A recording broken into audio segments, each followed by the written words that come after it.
Sirds sarunas ir atbalsta centra Tilts un Latvijas Kristīgās alianses bāriņiem organizēts sarunu cikls par ģimeni, bērnu un attiecībām. Sarunas no sirds un par būtisko. Labdien, darbie sirds sarunu klausītāji un skatītāji! Es esmu Dace Rence, un šis ir sirds sarunu 3. sezonas pirmais raidieraksts, un ar ko tas ir īpašs.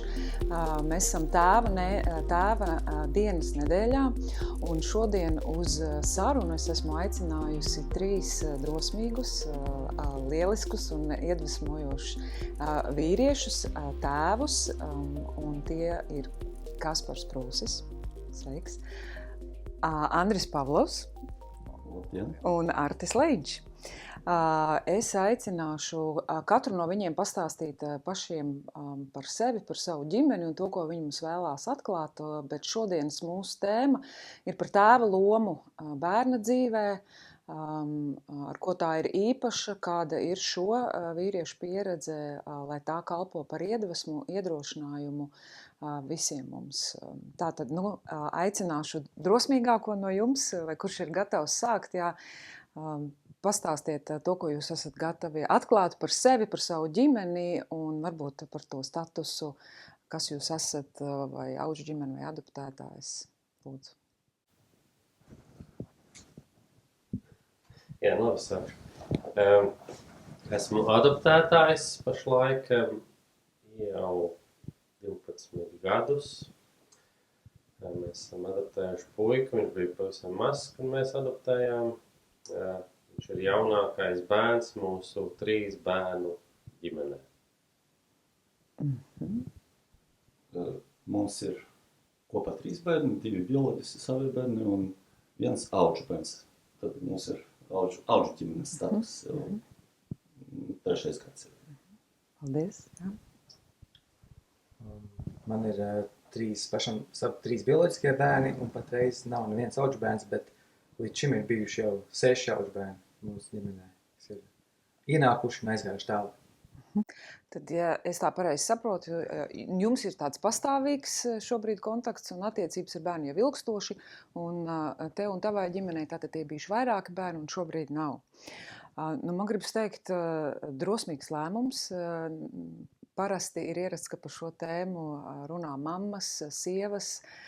Es domāju, ka mūsu klausītājiem un skatītājiem būs interesanti dzirdēt tieši jūsu pieredzi un to stāstu, kas jums katram ir. Vai jūs varētu pastāstīt katrs par to mirkli, kad jūs pieņēmāt to lēmumu, vai atceraties to motivāciju, soli, kāpēc? Jā, iedodiet mums tādu nedaudz fona informāciju tai savai pieredzei. Arti, varbūt tu? Es varu sākt, jā. Tas mans ideja par bērniem, kuriem nav ģimene, jau sākās jau kādos jaunības gados, kur es ieraudzīju kaut plakātu, kur bija statistika par to, cik bērni dzīvo bez ģimenēm, cik bērni dzīvo bērnamos. Un tad jau man kādām jaunietim bija tā ideja, ka es gribētu adoptēt bērnus. Man bija tā ideja, ka es gribētu palīdzēt pēc iespējas vairāk bērniem. Bet es tajā momentā nezināju, kas ir auģu ģimene, ka man likās ir tikai opcija adopcija un viss. Un vēlāk apracoties ar sievu, izrādās, ka viņai bija līdzīga ideja par to, kā arī viņi gribētu būt, palīdzēt bērniem, kuriem nav ģimenes. Un tā, tas pamazām mēs par to ideju domājam, un tad mums arī draugi bija adoptētāji, kuriem mēs redzējām to mēs redzējām, kāds izstāsts praktiski. Un tā pamazām mēs nonācām posmā, ka mēs sapratām, ka bija tā, ka visu laiku mums bija tā ideja, ka mēs neesam gatavi. Bija tā, ka mums nav pamaz vieta, lai mums pašiem būtu savs auģu bērns, mums ir pašiem savu bērnu, ar viņiem jātiek galā tur ir, un tad likās, ka neesam gatavi, bet tad bija kāds cilvēki, kas teica, klausies, kur tagad ir kursi sākās auģu vecākiem, lecat iekšā šī vilcienā un aiziet, un tad mēs tā sapratām, ka nav ko īsti marinēt un jālic iekšā. Tā mēs izgājām kursiem cauri un tā. Tas tā. Izrādās, ka tās lietas, ka tev liekas, ka tu neesi gatavs, īsumā nav tik traki, īsumā jau pat mums bija kā maziņš dzīvoklis, bet tik un tā viss bija ļoti labi. Okay. Paldies, jā. Kā jums pārējiem? Mums laikam tā ideja ienāca no draugu pieredzes, un tad arī tā iekrājas tā doma, kur arī ilgi marinēs. Respektīvi, laikam tā bija, mana pirmā doma, es tā domāju.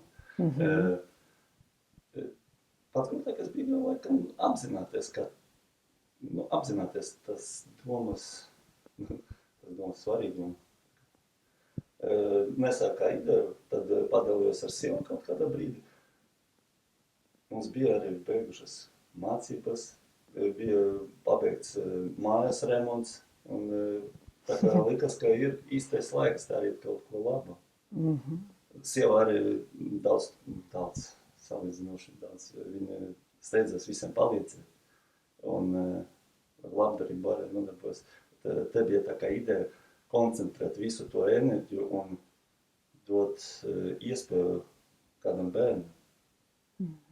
To palīdzību maksimāli koncentrēt vienā vietā. Kaut kā tā. Kas par un tev? Man līdzīgi kā Artim sākumā arī, kad es jau pirms mēs apprecējāmies ar sievu, jau pirms 20 gadiem vairāk. Man jau, es nezinu, kur tas bija, un kad tā, bet tā ideja bija, kad gribās kādam bērnam palīdzēt, es tāpat nezināju ne par statusiem, neko. Ar sievu satikāmies, to pārunājām, bija jau, jā, mēs bijām vienoti ar to, viņa ar par to bija domājusi, un mēs uz to gājām ilgus gadus, jo mums bija plāniņš, kad savu bioloģiskie, un tad palīdzēsim citiem, un tā Dievs dod arī 2 bērnus bioloģiskos, visu gāja pēc plāna, visu gāja, un tad, pirms tiem 13 gadiem mēs sākām saprast, kaut kas jāspēr pirmie soļi. Varbūt, ja būtu tā laikā atbalsta centra vai kaut kas, varbūt mēs arī citu status izvēlēties, bet mēs, nebija īsti, nebija informācija, ka ir citi varianti, kā tikai adopcija. Un tā mēs uz to gājām, un tad diezgan tā mērķiecīgi uz to gājām un aizgājām. Un Kaspar un Arti, jūsu stāstā es dzirdu to, ka jau agrīni ir bijusi tā doma. Man vienmēr interesē tas, kas ir tas, kas jau tik agrīni iesēja to sēklu, un kad liekas, šķietami tādiem jauniem cilvēkiem, kuriem visa dzīve vēl priekšā, ir tā vēlme palīdzēt citiem. Varbūt mūsdienās tas šķist tā netipiski, kad visi ir tik ļoti pārņemti ar sevi un savu dzīvi un saviem mērķiem, vai esat atraduši kaut kādu skaidrojumu tam? Es laikam ejot, man tas skaidrums, man liekas, mainās, jo es neatceros īsti, kāpēc man bija tā doma, bet tagad viena tādienai piemērots skaidrojums, kas varētu būt arī viens no iemesliem, kāpēc par to domāja mans tētis. Viņam bija ļoti spēcīgi izteikta tāda taisnības izjūta. Ka kaut kāda netaisnība viņa arī tik tracināja, viss bija jābūt taisnīgi, un tas man ir no viņa tā kā, es tādu pārmantojis no viņa, un man liekas, tad, kad es domāju par bērniem bērnamos, man vienmēr ir bijusi tā sajūta no paša sākuma jau, ka tā ir milzīga netaisnība pret viņiem. Viņi lieli cilvēki izdara muļķīgas izvēles, nonāk muļķīgās situācijās, bet tie bērni nekādas izvēles nav izdarījuši, lai nonāk tajā situācijā, ka viņi nevar augt ģimenēs. Un man tā vienmēr likusies milzīga netaisnība pret viņiem, un tāpēc man gribējās to netaisnību, kaut ko darīt, lai to netaisnību novērst, mazināt pirms kādu bērnu dzīvē. Paldies, kas par tevī klausoties. Es jau tā sajūtu vai sadzirdu to, ka tava tēva loma un piemērs lielā mērā ir bijis tāds noteicošais arī.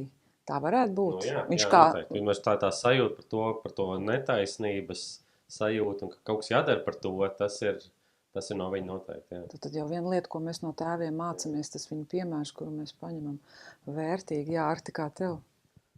Es īsti nemāku arī tā nodefinēt, kas ir tas. Tieši atceros to spilgto emociju gamu, kas man bija, tā kā es ieraudzīju to plakātu ar to informāciju. Es vairs neatceros tos datus, kas bija toreiz. Bet arī, kā jaunietis, atceros tos faktus, kad bērnamos patreiz ir tik un tik bērni. Un es atceros to ideju, ka man laikam pirmā bija skumjas par to, ka bērni uzaug bez ģimenes, bez tās savas tās tuvības ar vecākiem, un tad tas man laikam radīja tās skumjas, un es tev noteicu, ka es gribētu vismaz kādam bērnam, lai ir šī ģimene. Tas bija tas iekšējais, domgājiens. Bet, jā, tāds... Vai arī tavs tēvs kaut kādā mērā ir ietekmējis? Gan jau, noteikti, gan jau, bet es tā nemāku to konkrēti pateikt, varbūt, kas būtu tieši tas, jā, ko. Leņķis, ja kāds, jā. Okay. Labi, varbūt vēl atnāks doma. Andri, jautājums tev. Zini kā, es arī zinu daudz savu draugu lokā, savus ģimenes draugu lokā tādus cilvēkus, kas savus bērnus ir izaudzinājuši, mājas ir uzcēluši, viss viņiem ir, bet viņiem neienāk prātā doma, ka viņiem vajadzētu vēl kādu bērnu paņemt. Tomēr kaut kam tur ir jābūt. Kādam, man liekas, vēl tādam skaidrojumam vai iemeslam. Zini kā, iespējams, ka ir arī pamaz informācijas, manuprāt, varētu būt. Es runāju ar tādiem cilvēkiem, kuriem ir pieauguši bērni, viss ir stabili, un viņam tā kā ir tādas domas, bet varbūt, nezinu, viņi tieši nezina, kādu virzienu jāiet, kas viņus pamudinātu. Bet kā tu un kā jūsu ģimene zināja, tātad tie bija draugi un viņu pieredze? Tie bija draugi un viņu pieredze, bet, zini, ka tā doma viņa kā maza sēkliņa. Viņa iesējas galvu un apaug, pēc kur ir rezultāts. Līdz brīdim, vai ne? Kad tas solis tiek spērts, jā, jā.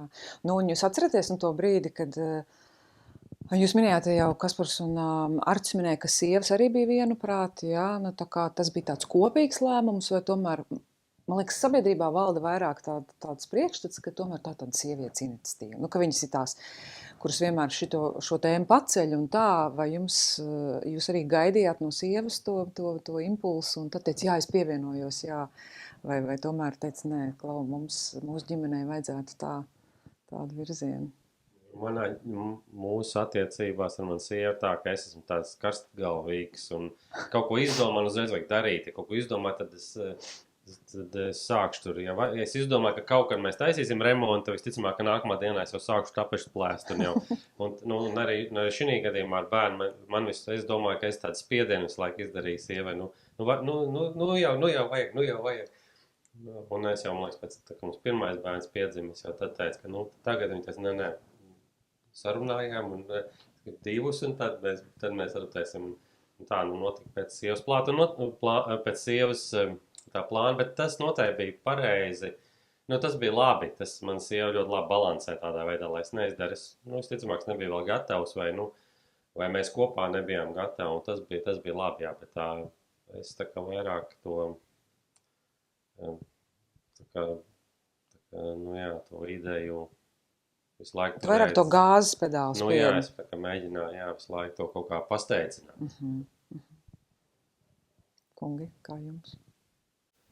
Man palielam bija diezgan grūti atklāt to atziņu, vai tas tā kā bildinājums. Redz kā? Bija jābūt gatavam arī dzirdēt, nē. Jā, drosmi tas prasīja. Iespējams, jā. Tā doma ilgi kultivēs, nav tā, ka es viena diena izdomāju pats un pateicu, davai šitā daram šitā. Nē, ļoti ilgas pārdomas tas arī bija. Jā, mums tas doma gājiens bija līdzīgs, bet es pat neatceros to momentu, kā mēs par to sākām runāt. Gan jau tas, jā. Es atceros to, ka mēs domājam līdzīgi. Un tad, kaut kā mēs no tā pie tā secinājuma nonācām. Un arī tas fakts, ka tā, ka mums pateica, ka ir jau kurs, kur jau sākās to līt un lecam iekšā, arī tas mums bija tā diezgan, kopstisks lēmums. Nebija tā, ka es tur baigi lauzos vai nē, bet tas tā labi ir pienācis laiks, tad lecam iekšā tādā auģu ģimenes ceļa. Jā, tagad mums kāds bērniņš aiziet tālāk pie vai uz jaunu ģimeni vai karu, tad, kad atnāk no viņas bāņties tas piedāvājums pēc kāda jauna bērnīte, bieži vien tas ir mans sievas tā kā iniciatīva, viņa prasa, ka ņemam, un tad es vairāk paļaujos to, kā man sieva jūtās, cik viņa ir gatava, jo ikdienās viņai tas lielākais, tas smagākais darbs ir tieši viņai, jo viņa paliek mājās ar bērnu, es aizēju uz darbu, esmu bērnu no rīta un vakarā, tikai viņai tas lielākais darba apjoms ir uz viņu, tā kā es ļauju viņai, ja viņa ir mieru, tā kā viņa izrāda iniciatīvu, tad es saku, jā, aiziet, tā kā. Jums visiem, kad ienāca šie bērni, jūsu ģimenei bija jau bioloģiskie bērni. Kā viņi jutās, vai ar viņiem jūs arī aprunājāties, cik daudz jūs ņēmāt vērā viņu viedokli? Jā, tas jau nav tikai vīru un sievas lēmums, ir jau arī bērni. Jā, mums ir tā, ka bērni, mēs arī prasām bērniem. Mēs, gan jā, kad bērns ienāk iekšā ģimene, tad pirms tam ir arī tā kā maza ģimenes sapulcīs, negribu teikt sapulcīs. Kongress. Kongress. Ar kartiņā, ka viņi balso par vai pret. Nē, mēs varētu tā kā tāds sarunu laiks, jā. Tad mēs runājam par to. Un tad meitenes mums ir parasti, kad nāk košbērns, tad bija meitenes, tagad ir arī dēls parādījies ģimenē. Bet meitenes vienmēr gaidīja to bērniņu. Viņas ir priecīgas un tad, kad saka, būs kaut kad, un tad mēs, kad būs. Tā kā mūsu meitenes ļoti gaida šos bērniņus. Viņas jūtās lielās māsas vai kā. Bet jūsu ģimene, jā, jums tāds klasiskais auģu ģimenes stāsts, tā varētu teikt. Jūs tiešām nodrošiniet šo aprūpu uz laiku bērniem, kamēr viņiem tas ir nepieciešams, lai vai nu viņi atgrieztos pie savas bioloģiskās ģimenes, vai nu tad tas ceļš iet tālāk, jā. Tie bērniņi nav uz palikšanu. Kā tas ir bijis jūsu bērniem un tā pieredze, tā nav tāda, ierasta, teiksim, es nezinu, tāda ikdienišķa, jā, daudz pārmaiņas ikdienā. Jā, ne tikai jums pašiem, bet arī jūs meitām. Jā, tas ir darbs arī ar bērniem, kā mēs viņus arī sagatavojam uz to, ka bērni zina, ka, jā, šis bērniņš, kas ienāk mūsu ģimenē, viņš ir vai nu vēlāk aizies pie saviem bioloģisko ģimeni, vai aizies pie jauniem vecākiem. Un mēs, esot ģimenē, viņi kļūst mums par auģu māsām, auģu brālītes, auģu māsiņu, un tālāk viņš kļūst par draudziņām. Tā viņi mūsu draugi. Un tās attiecības jau īstenībā nepazūd. Mums kaut kā ir noveicies ar to, ka šīs attiecības turpinās. Mēs bijām aizbraukuši ciemos pie vienas meitnītes, kas ir aizgājis tālāk, kas ir ģimene, un forši, un tās attiecības turpinās, jā. Tagad tie bērni zina, ka šie bērni nepazūd, jā, kad tas... Kā tāda nedaudz paplašinātā ģimene veidojās. Jā. Labi, un jūsu gadījumā tad arī lieli bērni jau bija un ienāk? Mums bija runāts ar bērniem, bija sagatavots, bet laikam tas apmācības, mūsu apmācības bija arī minēts, kā pareizāk pie tā pieiet. Pats no savas galvas diez vai arī izdomāt, kā būtu pareizi. Tas bija ļoti svarīgas arī mācības vienam no nodarbībiem, manuprāt. Bet jā, bērniem bija izrunāts, bērni bija gatavi. Bērni arī ir, vecāka meita ir ļoti izpalīdzīga. Visiem grib palīdzēt visai pasaulē. Un kaut kā tā. Jā, bērni bija tikai par. Un kā ir tagad? Vai pēc cik gadiem arī vēl ir par? Viņi dzīvo kā visi bērni. Kaspar? Jā, man bērni bija 3 un 5 gadu veci. Viss ar viņiem tika runāts, bet skaidrs, ka ne mēs kā vecāki sapratām, kas tāds ir, kur tam vēl vairāk bērni, ko viņi var saprast, kas tas būs. Viņi var, tas tā kā paprasīt bērnu, vai tu gribi kucēniņu maz, kurš teiks nē, jā, protams, ka viss ir pār, tad vairāk tad, ja, mēs iesaistījām, un jā, mēs braucām pakaļ, visi kopā un atvedām, un viņi visi kaut ko stāstīja viņiem pēc tam, kā tas bijis, un kā tur, es pat biju aizmirst visu detaļas, viņi joprojām mazajiem stāstīja visu kaut ko, kā tas viss noticis, un tāpēc, protams, kad pēc tam tas ļoti, ļoti daudz, ko ir maksājis mūsu bērniem, bioloģiskiem bērniem, vecākiem bērniem ir daudz maksājis, jaunākā bērna ienākšana, adaptēšana, tas īpaši vecākam dēlam, jo viņiem bija, mēs dzīvojam dzīvoklī tajā laikā, un viņiem bija jādzīvo vienā istabā abiem puikām, jā, un tad un viņam ir tāds vecākam puikam tādas savas īpatnības, jā, kad, un tad tas mazais to mēģināja izmantot un kaitināja viņu, un mēs pat gājām pie speciālista ar vecāko, nevis ar adaptēto puiku, bet ar vecāko, Un tas daudz ko ir maksājis, bet es tagad domāju, atskatoties atpakaļ, es domāju, es jau negribu, ko es gribu saviem bērniem iemācīt un parādīt. Es jau negribu viņiem vienkārši dot visvieglāko iespējamo dzīvi. Es gribu viņiem dot, kas ir visjēdzīgākā dzīve. Un tas, ko viņi ir piedzīvojuši, es domāju, tas ir neatsverami. Es to citās veidos pat nevarētu viņiem iedot un parādīt to un iemācīt to. Es domāju, ka tas ir ļoti vērtīgi. Tas bija grūti, tas ir grūti joprojām viņiem, vecākiem bērniem, bet tas ir visvērtīgākais, ko es viņam var iedot arī audzināt. Tevī klausoties, man tā prātā tāda bilde nāk, es nezinu, vai tā bija, tu pastāstīji, ja, ka tu noteikti sēdēji ar savu dēlu un runāji par to situāciju, vai mēģināji viņu kaut kādā mērā atbalstīt un kaut kā skaidrot, ja, vai, ja tā bija, vai tu atminies, kā tu mēģināji viņam palīdzēt, ko tu viņam teici, kad viņam bija grūti ar šī jaunā bērna ienākšanu? Kā tu motivēji viņu sadarboties vai tā kā pieņemt? Es nezinu. Sākumā tā nebija tāda saruna. Sākumā mēs vienkārši domājam, kā palīdzēt. Piemēram, viena praktiska lieta. Viņi sākumā dzīvo nelielā istabā, un tad viņi dzīvoja divstāvīgā gultā.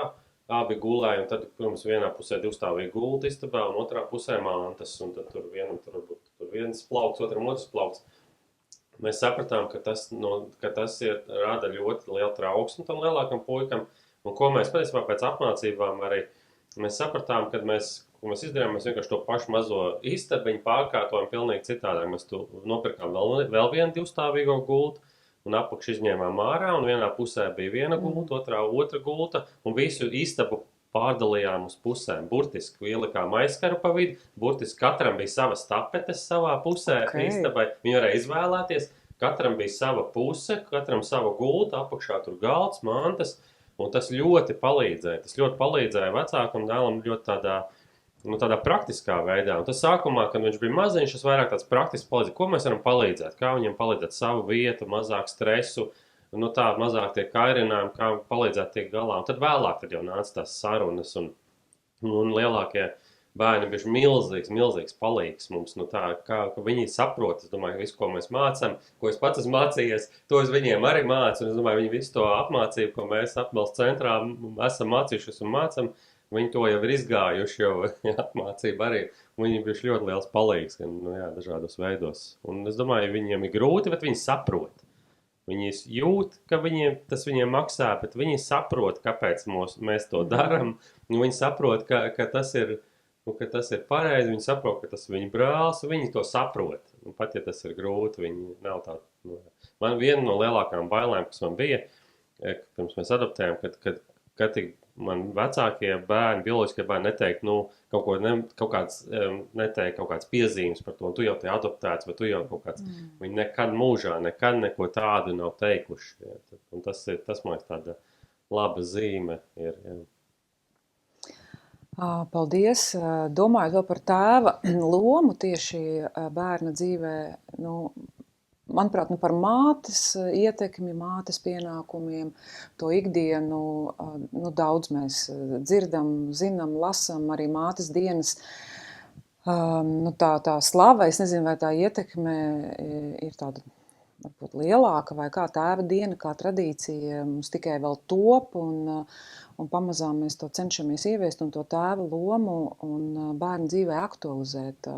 Ko jums nozīmē? Varbūt jūs varat padalīties, kā jūs redzat to savu lomu, savu bērnu dzīvē, pat ja tas ir bioloģiskais, vai tas ir auģu bērns, kurš ienāk tikai uz laiku, vai tas ir tīri tādas, es nezinu, loģistikas nodrošināšana un praktiskā daļa, vai tas ir vēl kaut kas cits, ko jūs saprotat, es vēlos iedot tam bērnam.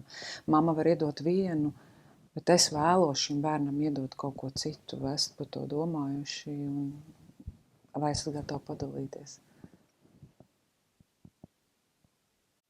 Pa garu jautājums, pa daudz. Kā jūs redzat, to savu uzdevumu, es nezinu, savu bērnu dzīvē? Pēc man vēl atkal runāt. Nē, bet jūs brīvi savā starpā, vienojieties, kurš runās, nav te kārtības. Tas, protams, katrā ģimenē savādāk. Mēs, varbūt mūsu ģimenē tas tā dabiski tā plūda bija, tā arī bija, kad mamma vairāk rūpēs par bērnu emocionālām vajadzībām un es vairāk par praktiskām. Un es sapratu, ka es tā negribu. Es gribu emocionālas attiecības un ar saviem bērniem arī. Es negribu tikai caur manu sievu uzzināt, kā man bērni jūtās, es gribu patiešo viņiem tādas emocionālas attiecības. Un tas nebija tā dabiski, jo es tā neesmu audzināts, man vecāki manī nerunāja par emocijām, par jūtām. Man tas bija nedabīgi, joprojām ir nedabīgi, bet es zinu, ka es to gribu, un es zinu, ka tas ir veselīgi viņiem. Un es to gribu darīt, un es to mēģinu tā nedabīgi, bet darīt, jo es zinu, ka tas ir pareizi, un tas palīdz man viņus iepazīt, būt tuvākam ar viņiem, un arī viņiem tas svarīgi, zinu, ka viņiem tās emocionālas vajadzības ir, ne tikai caur mammu apmierinām, bet arī tēvam tur ir savu lomu, jā, un līdz ar to es pie tā kaut kā mētiecīgi mēģinu strādāt un mēģinu prasīt un mēģinu saprast, kā viņi jūtās un prasīt, kā viņi jūtās. Viņi, būt viņiem blakus tajā, kā viņi jūtās. Kā pareizi. Man liekas, es gribētu būt saviem bērniem tā kā autoritāte tāda ziņa, ka lai viņi vienmēr zinātu, pie kā pajautāt uzdot jebkuru jautājumu, lai viņi arī, kā Kaspars minēja, ka man arī nebija pieņemts runāt par jūtu. Es pēdējo laiku par to ļoti daudz. Ja man sanāk labs dialogs ar bērnu, es par to, tā kā saņemu sev lielu gandarījumu. Tas ir ļoti svarīgi. Es pavadu ar bērniem ļoti daudz laika. Es skatos uz paziņiem draudiem. Man liekas, draugs. Dzīve iet. Kāpēc tu nespēlēs ar savu bērnu? Kāpēc tu ar viņu pavadi tik maz laika? Tas detaļas, ar ko viņi dalās. Tie jautājumi. Nav neviena stulba jautājuma. Vai kaut kuru pateikt, nē, es tagad neatbildēšu pēc tam. Ko tu uzdod tad jau? Nē, ir jārunā ar viņiem pēc iespējas vairāk. Ir jāizbauda katra vecuma laika. Es cenšos katru dienu izbaudīt ar bērniem, kaut ko iemācīt jaunu, parunāt. Tas sarunas ir. Bet sarunas arī pirms tam man nebija tā. Kas mainījās? Mainījās arī tā apmācība, ko sniedza Atbalsta centrs. Vairāk klaucies sevi. Runā ar sevi un zini, kā pasniegt bērnam, kā labāk pajautāt par jūtu un kā jūtās bērns. Tas ir tik svarīgi, liekas. Un, ka tu nāc tik piesardzīgi uzdot jau, īpaši tīņu vecumā. Tik piesardzīgi ir jābūt ar jautājumu. Bet, kad tu saņem godīgu, atvērto atbildi, tad tu laikam jūti to gandarījumu. Es to laiku biju pavadījis nepavēlēties, kaut ko tur iemācījos. Tā kā ķeksīs tas čeks. Super. Un arī runājot par savu tevu. Tevs man gāja bojā, kad man bija 11 gadi, bet pagāja vairāk nekā 30 gadi. Un es ļoti bieži domāju, ko būtu teicis par šo mans tevs, kā viņš būtu rīkojis. Tas man tā kā motivē būt labākam tevam. Kaut kā tā. Paldies. Arta, kā to klausīties kolēģos, domas raisās? Jā, protams. Super.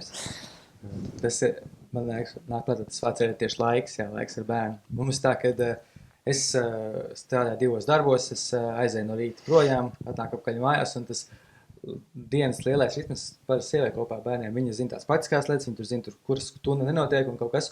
Un tie bērni, kurā ziņā ir pieraduši to, ka mamma zina vienmēr visu labāk. Vai ne?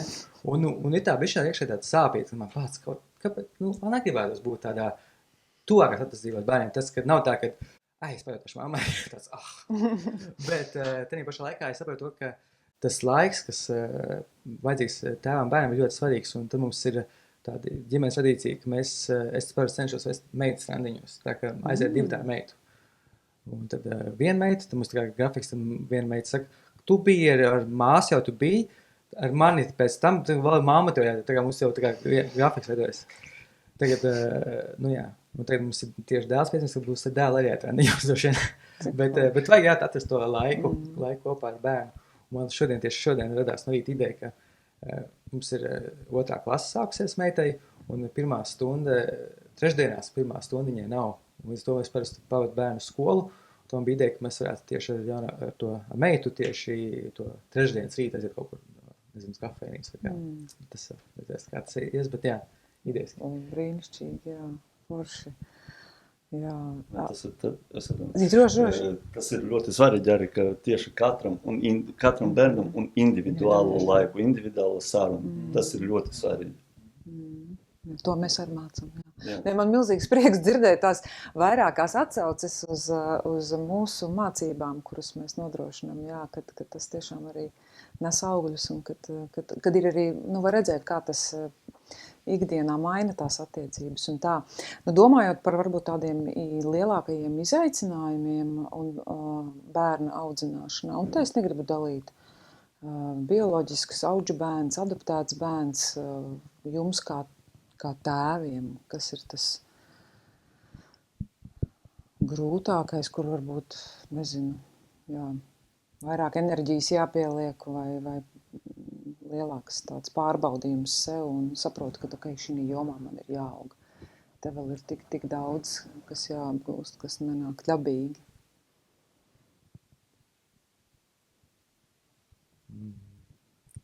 Tā pati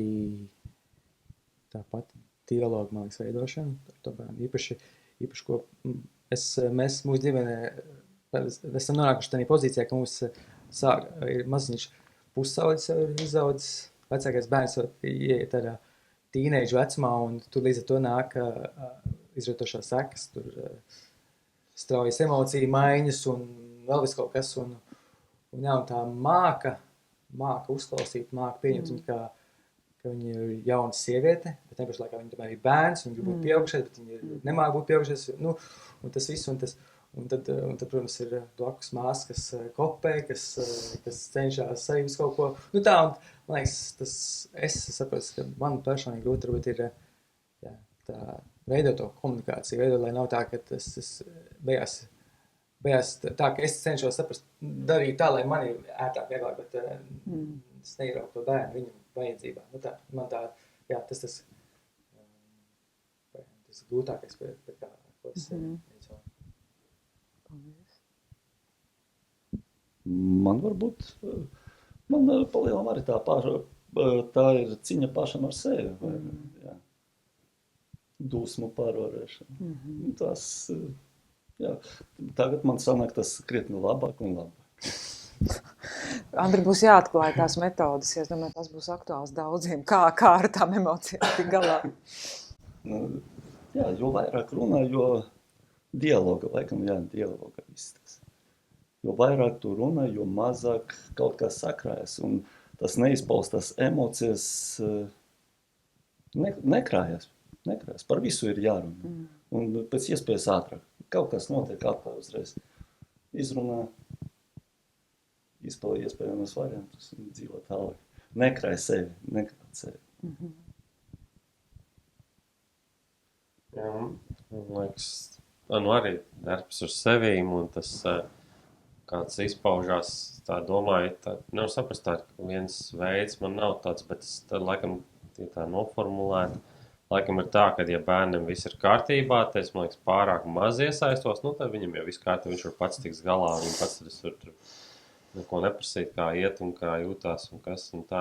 Un tad otrs atkal ir, ja kaut kas neiet kādam, tad es, man liekas, pārāk daudz iesaist, mēģinu visu kontrolēt, un tad visu, ko tu izmācījies, sakārtoju somu zeķis, nomainīju, dušā bija, tā es mēģinu pa daudz kontrolēt, un tas, es jau redzu, ka tas viņam rada tādu pretreakciju, tad, ja es mēģinu tur pārāk daudz. Un tad tas mans arguments ir, bet tev jau nesanāca pagājušais, tāpēc man tagad jākontrolē, man ir tiesības vairāk kontrolēt, ja tev pagājušais kaut ko tu nepareizi izdarīji vai nesanāca. Un tas atkal tajā otrā grāvī iekrīt, kad, mēģinu visu salabot, kontrolējot. Tas ir tas, ar ko, jācīnās. Ne tā vienā grāvī, tā vienaldzība, viss ir kārtībā, un otrā grāvī atkal pārņem kontroli. Kaut kas neiet, bet, dot viņam to iespēju, tu kļūdies nekas, mēģini atkal nepārņemt visu dzīves vadību, tāpēc, ka kļūdījies kādreiz. Nu, un tie prieki vai tas gandarījums, jā, nu, jāizsaprot, nu, tās attiecības ar bērnu, vai ne, tad, kad izdodās viņam kaut ko palīdzēt un parunāt, bet varbūt ir, jā, kaut kas, kas tādu lielu prieku dod no tās savas tēva lomas, un tādos grūtajos brīžos, varbūt, kad viss kā ir pa daudz, ir tik daudz pienākumu, ir tik daudz visa kā, bet kas dod to spēku katru nākamo dienu. Es vienkārši domāju, kā es kā mamma jūtos, ja, un kas man dod to motivāciju. Es domāju, nu kā ir tādam tētim un vīrietim. Taču arī brīži, kad tās rokas nolaižās, vai tas ir tie labie mirkļi, tās uzvaras, kas dod to prieku. Kas... Tas gandarījums bieži vien ir tas, ka viens tas, kad bērns kaut ko pasaka vai izdara tā, ka es jūtos novērtēts. Un tas ir tāds, cik forši. Tur, teiti, paldies tev, ka tu salaboji to, vai teiti, paldies tev, ka tu, nezinu, aizved man tur. Un tā. Un tas ir forši, tāds prieciņš. Arī bieži vien pavadot ar bērnu laiku, var redzēt to, ka viņš kaut ko ir iemācījies, viņš kaut ko izdarījis, kaut ko, ko es pirms esmu teicis. Es nevaru atcerēties, bet bija kaut kāds piemērs, kur es neatceros. Kaut ko jā, nav svarīgi, bet jā, ir šis gandarījums, kad redz, kā bērns aug, kā viņš veidojas un pilnveidojas. Nu, tā, jā. Pirms mēs sākām šo ierakstu un pārbaudījām skaņu, tu ļoti talantīgi un izteiksmīgi lasīji dzejoli. Un man radās tikko doma, vai tas ir kaut kas, ko tu mājās ar bērniem dari, vai tu esi tas, kurš vakarā arī tās pasakas lasa, vai tas ir tavs mirklis, vai ir kaut kas tāds, kas ir tiešām tikai Arta loma ģimenē? Es lasu pasakas, es pavasaru, es bišķiņ palaidu slinkumam, pavasaru mēs tur, grafiks bija nekāds, tad pasakas netika lasītas, bet parasti es lasu pasakas un es cenšos ar balsīm lasīt, tā ka katram tēlam ir sava balss un savas balss tembrs, bet... Jā, un arī dzejolīšus māca bērniem. Man atbildība, ja skolā jāmāca dzejolīs, tad es esmu tas, kurš māca bērniem to dzejolīti. Tā. Bet, jā. Tad tāda rotaļīgā puse arī noteikti ir tā. Parasti, jā, kaut kādas kreatīvās, rotaļīgās puses, to es tur iesaistos parasti, jā. Pats kā bērns, tāpēc. Forši. Jā, nu kā jums jā, es domāju, par to gandarījumu, par to prieku mēs te runājam. Man liekas, protams, ir no tiem bērniem kaut kāds gandarījums ar, un es ceru, ka būs vēl lielāks, kad viņi izaug. Tā kā viņi, man liekas, ka man tāda cerība ir, kad viņi novērtēs un atskatīsies, un kad es redzēšu, ka tas ir ietekmēs tiešām viņu dzīvi, tā kā viņi dzīvo jēdzīgu dzīvi, tā kā es gribētu, ne tikai vieglāko ceļu meklēt. Bet tādā ikdienā es saprotu, ka tā ir mana atbildība, un kad es nevaru to uzlikt bērniem, to atbildīgi, ka viņš man nepateica, vai nepateica, ka es tev mīlu, vai kaut ko paldies nepateica. Un arī gaidīt ar tā muļķīgu, vai ko es gaidīšu, ka viņš pateiks. Un tad es saprotu, ka tā ir mana atbildība, un tad es tie veidi, kā, ja man ir kaut kā tādas, šaubu par sevīm vai domas, ka, ko es daru pareizi, vai kaut kāds tā lejā jūtos, ja, tad ir... divi varianti, ko es esmu darījis savā pieredzē. Viens ir, kad es to stāstu savai sievai, un tad mēs ar sievu aizjām uz randiņu, un tad par to runājam, un tas palīdz. Un tā mēs uz vienas lapas, jā, kā latviski saka. Jā, tas palīdz viens, un otra lieta, kas man ir bijusi ļoti palīdzoši. Tā kā vienam no bērniem bija uzvedības problēmas, mēs gājām pie speciālista, pie psihologa. Mēs gan ar bērnu sākumā gājām, un pēc tam mēs gājām, vienkārši kā vecāki gājām. Un tas un līdz ar to, kā ja paprasti tādam vidējam draugam, un tā, protams, viņi teiks, jā, tu viss kārtībā, tu jau labs, un tā, bet, tev viss labi sanāk, tu pareizās lietas dari, bet, man nav tāda 100% ticība, ka tas tā ir, jo, cilvēki vienkārši grib, labas lietas pateikt. Tas nav tā objektīvi, man tā liekas. Un tad mēs gājām pie tā speciālista, viņa zināja mūsu bērnu, viņa zināja problēmu, viņa zināja mūsu, jo mēs bijām gadu gājuši. Un tad mēs gājām pēc tam kā vecāki, un tas, ko viņa teica, tas bija, man likās, ka viņa zina situāciju, viņa zina, ko mēs darām, mēs stāstījām, ko mēs darām, kas ir tā situācija, ka tad, kad viņa teica, ka jā, bet jūs esat ritīgi superīgi vecāki, jūs labākie vecāki, un bērnam tas, ko jūs darat, tas ir super, ka jūs kļūties, bet jūs ritīgi labas lietas darat. Un tas man bija ļoti svarīgi. Jā, tas pēc varbūt viņš, protams, kaut kādas idejas arī deva, ko darīt un kā saprast, kas ar to bērnu notiek, bet tas speciālists, es zināju, ka viņš to neliekuļo, es zināju, ka viņš saka, ka viņi arī pirms tam bija teikusi man, ka šito tu dari nepareizi un šis nav galīgi garām. Un tad viņas tā uzticamība bija tik augsta, un tas ir svarīgi, kad ir tāds cilvēkam to var uzticēties, un ka viņš tev tā godīgi varbūt arī pateikt, ka šis bija galīgi garām, ko tu izdarīji, jā, vai tas nav pareizi. Un viņi tāds bija, un viņi arī tas, ko viņi teica, tāda pozitīvais, tas man bija ļoti, ļoti svarīgi. Un es būtu tagad lejā un galīgi domāt, ka es nezinu, ko darīt, un nepareizi daru. Visticamāk, es atkal sarunātu ar viņu satikties un aiziet un pastāstīt, ko mēs darām, kas notiek. Un tas man bija tāds palīdzošs no ārpus saņemt to apstiprinājumu. Jā. Pārsvarā jau es daru pareizas lietas, pirms kļūdos, bet jā, esam uz pareizā ceļa. Andri, gribēja kaut ko teikt? Ne? Es varbūt no sevis pateikt, ka lielāko gandarījumu, jā, tas bērnu panākumi. Vēl tas lielāko gandarījumu dot satiekoties kopīgos pasākumos ar pārējiem audžu bērniem, ar pārējiem audžu ģimenēm adoptētājiem, kad tu redzi, cik daudz to cilvēku.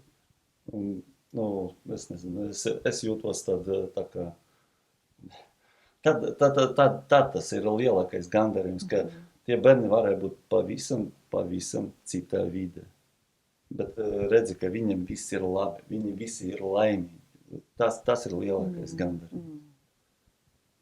Paldies.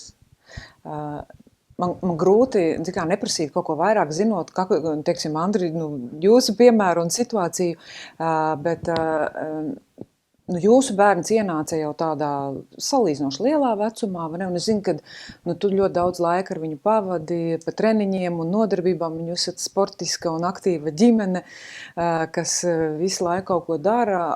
Cik viegli vai grūti bija jūsu audžu bērnam tā kā ienākt tādā jūsu ģimenē un pārņemt tās jūsu ģimenes tradīcijas jā, kā jūs viņu pārliecinājāt, vai tas bija tāds viegls, kādas metodas tu varbūt izmantoji, jo vienmēr, kad es viņu redzu, viņa ir pa seju smaids, bērns ir priecīgs un ar lepnumu stāsta visus savus jaunos sasniegumus. Kā jūs to panācāt? Darbs. Ar ko? Darbs lielākoties ar sev bija daudz, kas jāiemāca. Kā rīkoties, kā savaldīt dažos momentos arī. Bet, jā, respektīvi tas bija arī, ko es biju minējis no paša sākuma, ka tev jārēķinās ar savu resursu. Ka tev ir iekšas dot daudz. Tas nav tā, ka savam bērnam tu vari pateikt, tu zini, kas jādara. Tur cilvēks nezina, kas jādara. Tev tas viss ir jāatklāj pa jaunu. Un nav svarīgi, ka viņš ir liels. Tur jārēķinās ar to, ka viņam iepriekš tā nav bijis. Un tev pašam to grūti uztvert, kā var tā nebūt. Kā tu 6-7 gados nezini, kas ir pīca. Kā liekas, kas ir, kā jādara tās vai tā, vai citas lietas, kuras liekas, ka primitīvi, ka to tavi bērni dara tur 2-3 gadu vecumā. Cilvēks nezinu. Tur jābūt, es nezinu, pacietībai, lielai pacietībai. Bet vai tas nav arī viens no tiem lielākajiem priekiem, ka tu vari tam bērnam parādīt, kas ir pīca? Tas katru reizi, tas katru reizi tev sniedz gandarījumu arī. Es ļoti, ļoti labi atceros, ka mēs satikāmies pirmoreiz, kā bērns, cik grūti bērnam bija bērnu dārze iziet un noskaitīt dzējoli. Publikas priekšā. Tur viņa atgriezās toreiz, pagriezās nost, nevarēja, tur, protams, visi atbalstīja un notika tāda dzēļa skaitīšana. Un tad pēc pāris gadiem viņa karatē pirmais atklāja čempionātu, kur 1000 cilvēku ārēja. Viņa pirmā iet un atklāja, viņa pati iet ar platiem pleciem un bez problēmu. Un tas tad ir lielākie gandarījuma brīži, un tev liekas, ka tu visu dari pareizi. Super. Sajūtu to prieku. Un to lepnumu, kas varētu būt par to bērnu. Jā, man liekas, tie mirkļi, vai ne? Par tiem grūtajiem brīžiem varbūt, kad tās rokas kaut kādā brīdī nolaižās, kas par to jau minēja speciālists, ko jūs esat piesaistījuši, ja? Kas ir bijuši tie cilvēki, kas jums ir bijuši līdzās, un kāds ir bijis apkārtējo varbūt? Viens ir speciālists, viņa uzdevums ir atbalstīt un dot metodas un vērot kompetences, bet tāds vidusmēra līdzcilvēks, vai viņi jums var palīdzēt? Ja jā, kā viņi to ir darījuši? Vai ir tā sajūta, neviens īsti nesaprot patiesībā, kā mums ir? Manā gadījumā ir draudze. Mūsu draudzē ir vairākas auģu ģimenes, un tad tas kopīgais, tā nasta ir vieglāk, jo ir tā blakus cilvēku pieredze. Es redzu, viņš var man palīdzēt iedrošināt. Un, jā, tas piemērs, ko es redzu, kā ir citiem, tas ir tāds liels atbalsts. Plus arī draudzē cilvēki, kas varbūt nav auģu vecāki, bet viņiem apkārt ir čupām auģu bērni skraida un par to dievkalpojumu un vai tiek tur nesāti maziņie. Un tie cilvēki arī jau gribot, negribot, viņi ir jau tādā auģu bērnu vidē, un viņi saprot un dzird, un arī viņi ir kā palīgs un atbalsts. Tā kā jā, draudzē. Jā, plats. Jā. Mūsu gadījumā, laikam, tas atbalsts nāk no atbalsta centra, no mūsu atbalsta centra. Ir tik daudz speciālisti, arī kursi tie pieejamas apmācības. Bet pats svarīgākais ir toties, es teiktu, reālu dzīvo cilvēku pieredzi, kad cilvēki dalās. Un tu uzreiz šeit es varētu darīt to. Zini, un tu arī citreiz cilvēki arī jautā padomu, ko darīt tāda vai tāda situācija. Un tad, kad mēs arī dialogu izdomājam kopīgi, kā varētu darīt potenciālus scenārijus. Un tie cilvēki nav speciālisti, tie ir cilvēki ar pieredzi. Tādi paši. Jā, parastie cilvēki, parasti mirstie cilvēki.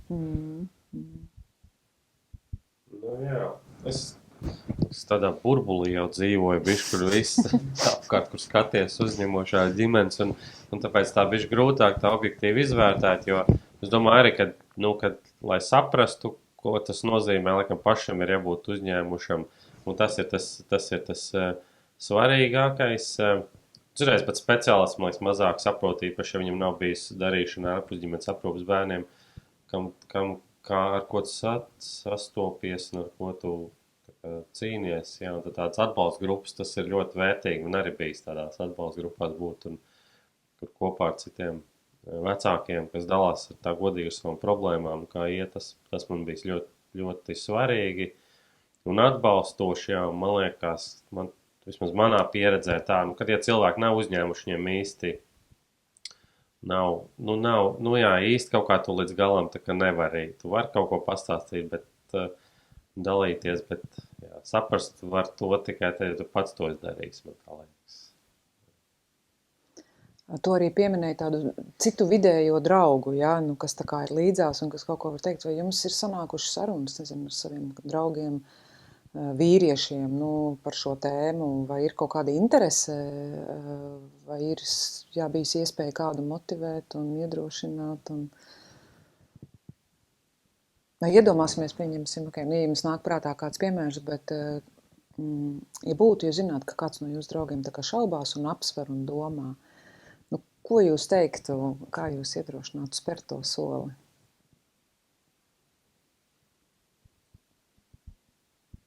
Man tāda tā kā ideja sākt sarunu, vai viņam pašam pie tā varbūt jāatnē. Iesēt to mazo sēkliņu, pārdomu sēkliņu, kura varētu izaugt par kaut ko lielu. Tur viņi jāaplaist tik pa laikam. Kāds raksts jānosūta. Iespējams arī sabiedrībai. Galvenais jau jābūt, lai tā doma nonak līdz oponentam kaut ko. Kaut kādā brīdī, lai viņš saka par to aizdomāties. Un kad man kāds uzdot jautājumu, kā tad jums iet? Tātad viņš par kaut ko domā. Viņš par to ir domājis, tas jau ir daudz. Uzdot tādu jautājumu? Jā, uzdot.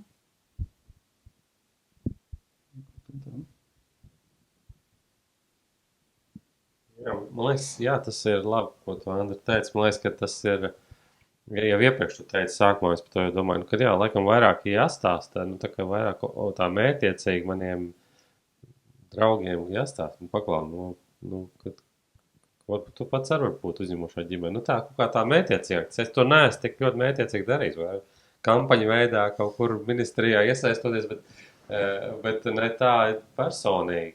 Jā, man liekas, ka es to esmu pārāk maz darījis. Es jādara, jau vairāk ir, jā.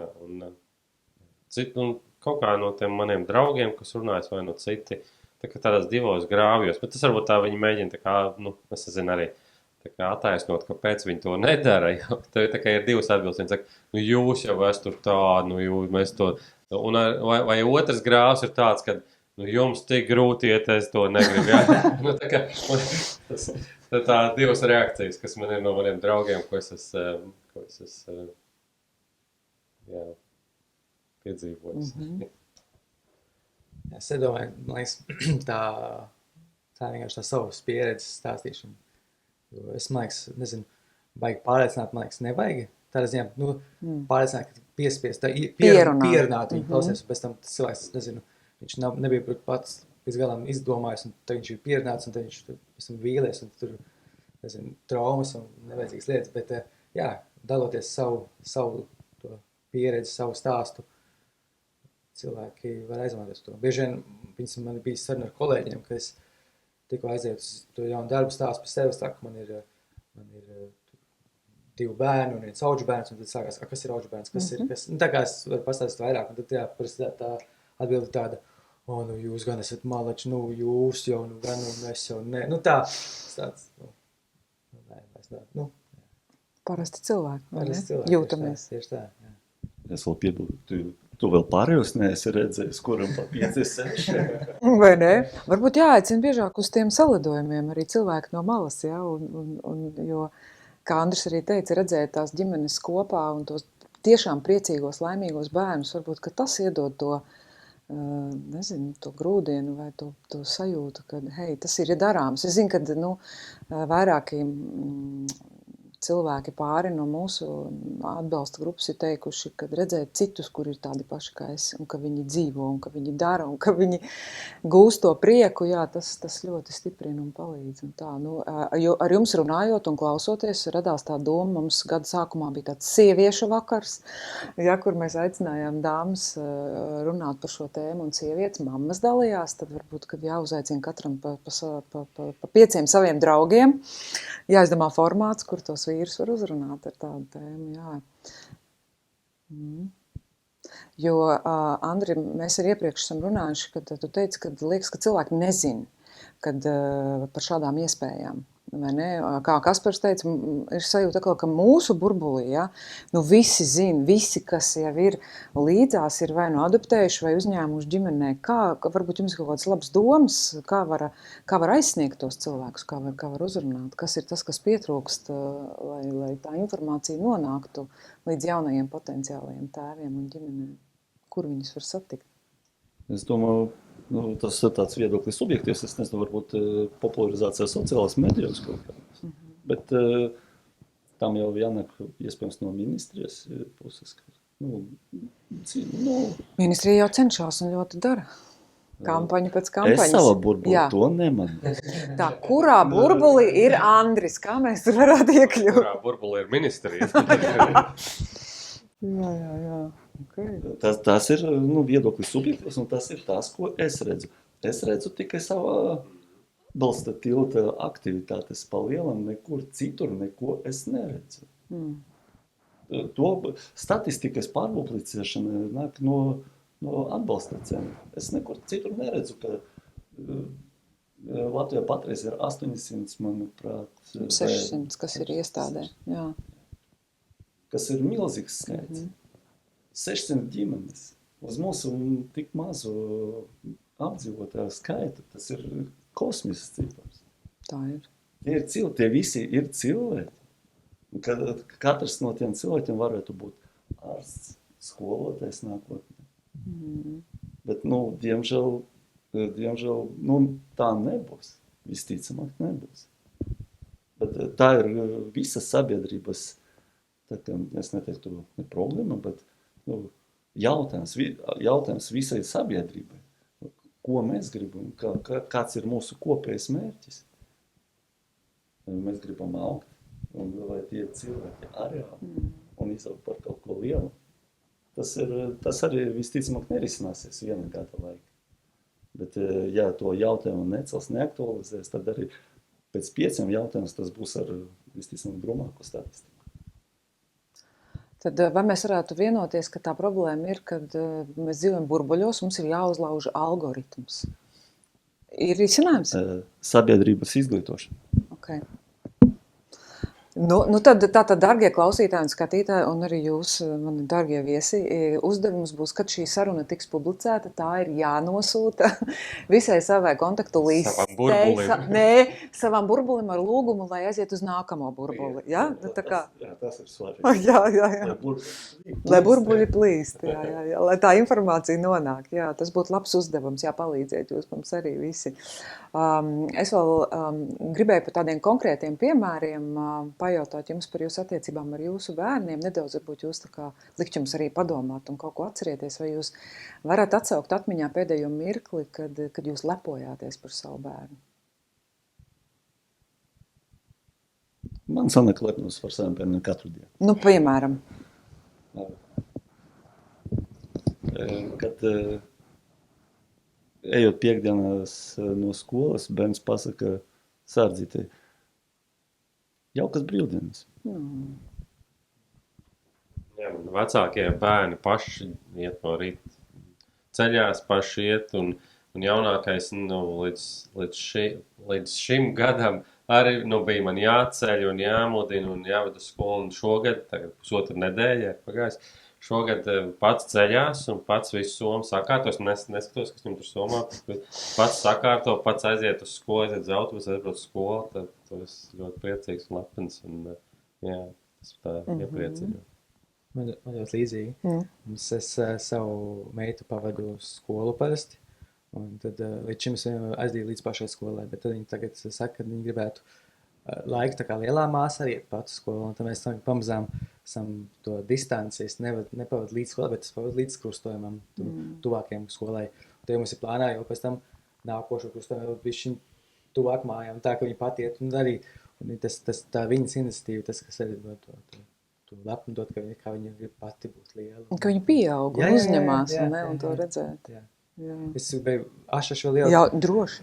Iepriekšējā jautājumu par to, kā mēs esam izglītot apkārtējus. Par burbuļiem. Par bērniem. Bērni mums ir tādi kā mazi evaņģēlisti šajā jautājumā. Viņas sieva brauc ar ratiņiem pakaļ bērniem, un man mazā meita sāk visiem. Tā ir mana mazā audžu māsa, un viņiem stāst visiem saviem maziem klasē, kas ir audžu māsa un kas ir audžu bērns. Un tā, ka bērni arī izglīto apkārtējušos esošos, un tā, kādā ziņā, tā kā mēs esam vairāk arī ieguldam savos bērnos, un ļaujam viņiem stāstīt un pastāstam, kas ir šī, jo mēs vairāk izglītojam savus bērnus, izstāstam, kas mēs esam, kas ir audžu ģimene, kas ir adoptētāji, tad viņi tālāk tas stāstīs ar saviem draugiem. Tā arī viens veids, kā mēs varam izglītot visus. Man piebildē, es arī katru reizi arī pateikt bērniem, ka es lepojos ar tevi, ka tu izdarīji to un to. Tāpat es arī par to skolas iešanu. Mums arī saka, viņi iet tagad paši no skolas. Es lepojos ar tevi, tu esi liels malacis. Un viņš sadzird to. Es redzu, ka viņš ieliek, ka viņam paliek kaut kas čeks, tas ķeksītis. Mēģina neizrādīt, bet var redzēt. Bet asariņa bišķi vai muguri iztaisnojās, ja? Tas arī svarīgi, ka tu ne tikai vari palamāt par kaut ko, bet arī... Klausos jūsos, un man tā ļoti aizkustina. Man pašai nebija tā iespēja augt ar tēvu, un es zinu, kāda tā ir sajūta, ka liekas, kad aizmugurē tās duris visu laiku ir vaļā un tāds vējš pūš, ka nav tās drošības, lai vai cik spēcīga, neatkarīga, spējīga ir mamma, viņa nevar izdarīt visu, un tā tēva klātbūtne ir neatsverama. Un tagad, gatavojoties tēvdienas šai nedēļai, es lasīju daudz par ko atšķirās mammas no tēta un kāda tā ietekme, ja, ka tēvs iedod tādu pārliecību par sevi. Mamma ir tas, kas mierina vētrā, arī tētis, ja, bet tas drošais pamats atspērties, noticēt sev, ko tētis dod, tas ir neatsvarami. Man tiešām ir milzīgs prieks par jums un paldies par to darbu, ko jūs darat. Es vēl nenoslēdzu šo sarunu. Vienkārši tāda piebilde klausoties jūsos un tas patiesais prieks, jā. Jā, vai ir kaut kas tāds, ko jūs vēlētos vēl padalīties? Es noslēgumā vienmēr tā ļauju, man ir tur sava gaita, sarunai izdomāta, bet varbūt ir kaut kas, ko jūs gribat pateikt, padalīties, kāds mirklis, kāds atziņas, vārds, iedrošinājums, jā, droši, domājot par tēvu.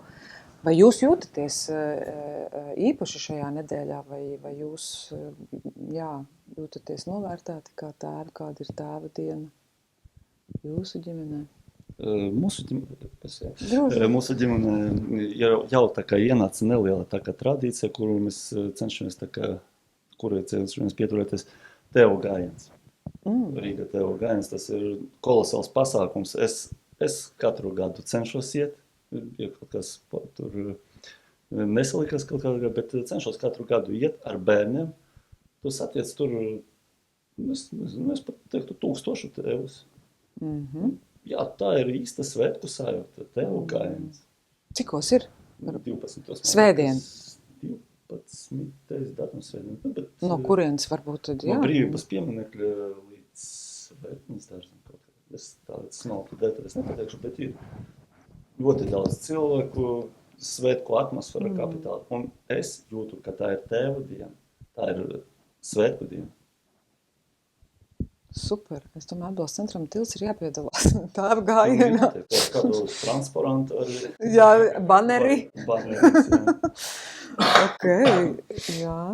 Kā pārējiem tā tēva diena? Mums nav tāda izteikta konkrēta tradīcija. Parasti bērni apsveic mani no tēva, bet tāds,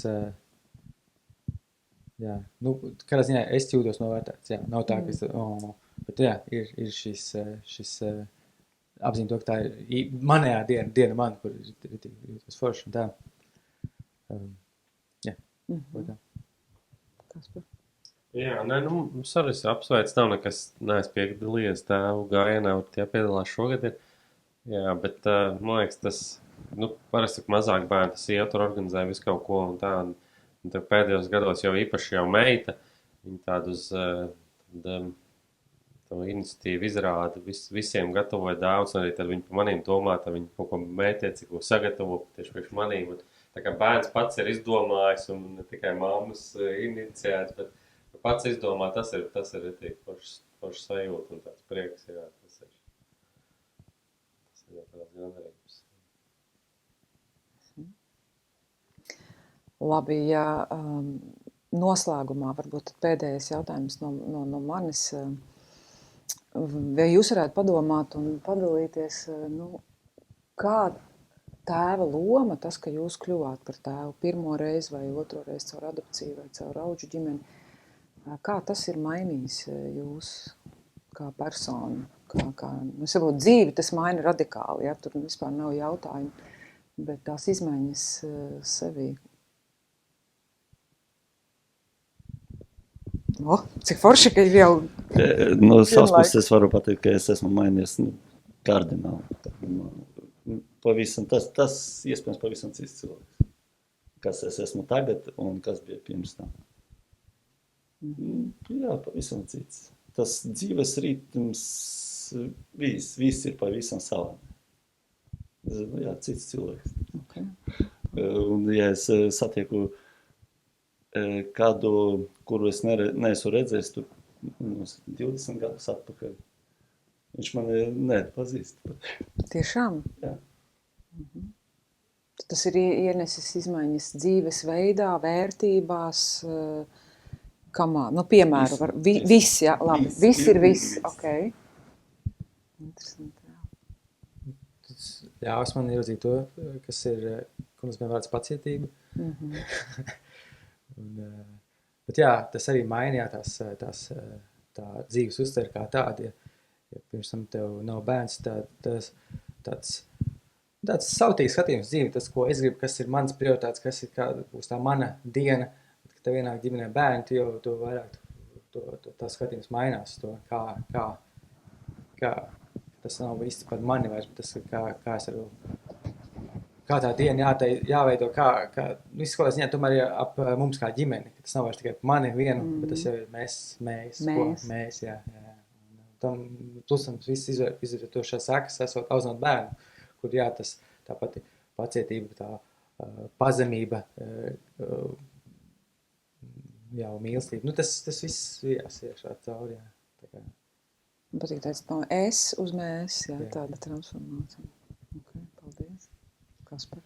Man liekas, ka tas, ka es kļuvu par tēvu, tas man nekādi nemainīja, jo, kas tad tur bērnu uztaisīt, jā, vienu bauda vienu un visu, un bērns. Kā kuram? bet tas, kas mani mainīja, ir tas, kad tam bērnam bija problēmas, un tad, kad, jā, tas man mainīja, tad, kad es mēģināju viņam palīdzēt un mēģināju palīdzēt, tas, man liekas, ka tas man maina, tas ļoti, tas visvairāk man dzīvē, kad es ir mainījis, man liekas, tas, jā, bērnu problēmas, kā es mēģināju to risināt, saprast, tas ir visvairāk man mainījis, jā, kā personību. Un arī, ja es tā padomāju, varbūt tas arī viena lieta, kas ir mainījies, un es tā īsti neatceros, kā es iepriekš domāju, bet tagad man ir pilnīgi skaidrs, ka, ka katrs vīrietis grib kaut ko svarīgu šai dzīvē izdarīt, kaut ko paliekošu, un kaut ko tādu nozīmīgu, nezinu, tur koku iestādīt, jā, tādu un māju uzcelt, un kaut ko tādu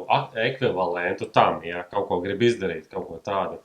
Un katrs to mēģina izdarīt, un es pilnīgi skaidrs ir, ka tā nav nekā vērtīgākā, ka tu kā, nav pat obligāti būt tēvam, kā tēva figūra, ja, ka tu vari ietekmēt kāda bērna dzīvi, un tu vari būt, tas jau nav obligāti jāadaptē, bet ļaužiem, tur būt kā treneris, vai kā kaimiņam, vai savā draudzē, ja, kādu, ko tu pazīst, kam ir uzņemtais bērns, vai kaimiņu bērns, kuram tam vecāks varbūt tik ļoti par viņu nerūpēs, ka tu kādam var būt tā figūra un ietekmēt viņu, tas, nekas var būt nozīmīgāk šajā pasaulē, nekas, un tas ir pilnīgi maina to skatījumu, kad tās citas, es redzu, ko mani draugi, kuriem nav bērni, par ko viņi uztraucās, tas ir pilnīgi kaut kas cits, kā ja tev ir bērni, un tad tev tās pārējās lietas, viņas samazinās, tā perspektīva pilnīgi mainās, kas ir svarīgs šai dzīvē, kas ir tas paliekošās lietas, un kas ir tā mūžīgā vērtība tajā, ko tu var atstāt, un tad tai tēva lomā ir, milzīga loma un milzīga ietekme, un, jā, lielākais, ko tu var izdarīt šajā pasaulē, būt kādam par, ja ne tēvs, tad tēva lomām būt, jā.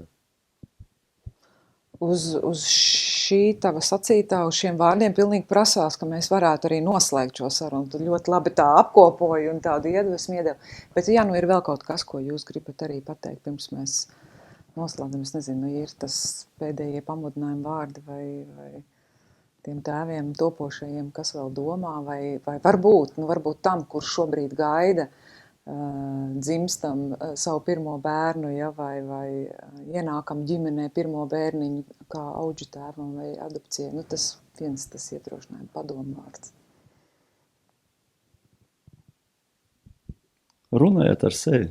Ar sevi? Ar sevi, jā. Runājiet ar sevi, tur slēpjas daudz atbildes.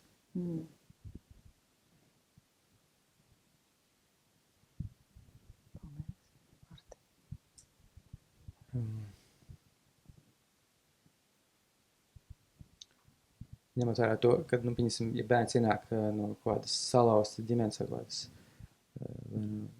kādas tā nelabvēlīga fona, viņš ienāk tavā ģimenē, tad jāatceras to, ka, varbūt tu pat nebūsi perfekts tēvs, vai es nebūšu perfekts tēvs, bet pašā laikā es būšu labāks kaut kas tam bērnam ir, kas tam bērnam var būt tajā momentā. Tas ir bieži vien liekas, ka es neesmu pietiekami labs, lai es varētu atbildēt, vai es neesmu pietiekami labs vai gudrs zinošs, lai es varētu būt auģu vecāks, bet tas ir daudz labāk, ja bērnam nav nekas, tādā ziņā, ka var būt kaut kāds palīgs. Tas ir tāds. Tajā pašā laikā ir tas, kad visapkārt ir šī informācija, ir tilts, ir visu kas var var dot šo padomu, var palīdzēt un būt blakus. Paldies. Jā, tas, ko Arts man atgādināja to, ka sākumā nepateicu, ka es arī esmu viesģimene. Vēl viens status, kas mums ir. Mēs esam viesģimene vienam bērnam, kas dzīvo bērnamā. Un tas ir, man liekas, viens veids, ko es varu pamudināt visus, kas klausās. Un ja jau līdz šajienai ir noklausījies kāds vīrietis, tad viņš noteikti par to domā, runā ar sevīm par to jau kādu laiku.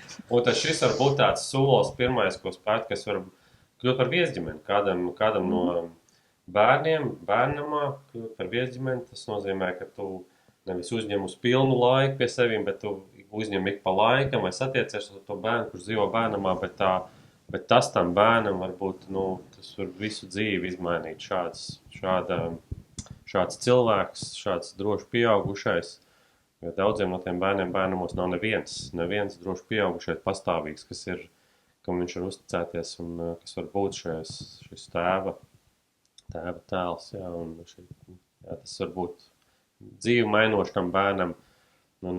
Tas var nenozīmē, ka jums jākļūst par adoptētāju vai par auģu ģimeni, tos noteikti iedrošināt darīt. Paldies. Es teikšu paldies jums, lieliskie tēvi, par jūsu drosmi un kad atradāt laiku šodien atnākt uz šo sarunu. Es vēlos atgādināt mūsu klausītājiem un skatītājiem, ka mājaslapā palīdz bāriņiem .lv ir plaša informācija par to, par dažādiem veidiem, kā katrs var iesaistīties šajā darbā un izvēlēties sev sākot no viesģimenes iespējas līdz pat auģģimenei vai adopcijai vai brīvprātīgajam darbam. Sazinieties ar mums jautājumu gadījumā, ja esat apsvērs iespēju kļūt par uzņemošo ģimeni, tad atbalsta centrs Tilts ir jūsu rīcībā ar visiem resursiem jau iepriekš pieminētajiem un arī ar īpašiem vīru vakariem, kas tiek organizēti, un tuvākais būs oktobrī. Datums jāskatās sociālos tīklos, kur arī šie lieliskie vīri tiekās un var viens otru atbalstīt. Un palīdziet mums nogādāt šo informāciju ārpus mūsu burbuļa un uzlauzt algoritmu. Lūdzu, dalieties, nosūtiet privāti, publiski katram, kuram jūsuprāt šis būtu jādzird. Paldies, ka noklausījāties, paldies, ka veltījāt savu laiku un līdz nākamajai sarunai. Visu labu!